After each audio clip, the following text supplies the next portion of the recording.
ইয়া ঠিকই বলেছে। আমারও ভাবা উচিত ছিল।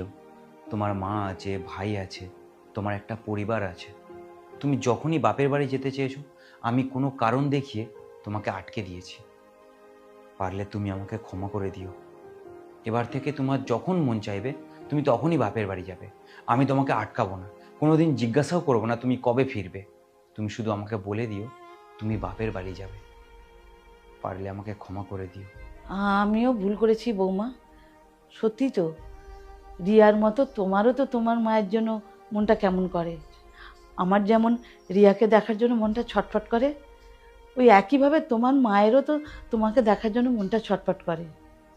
আমাকে ক্ষমা করে দাও বৌমা, আমার উচিত হয়নি তোমাকে এইভাবে আটকে রাখার। এরপর থেকে তোমার যখন ইচ্ছা তুমি তখন ওই বাড়িতে যাবে। নাও নাও, তাড়াতাড়ি ব্যাগ গুছিয়ে নাও পায়েল, বাপের বাড়ি যাবে তো।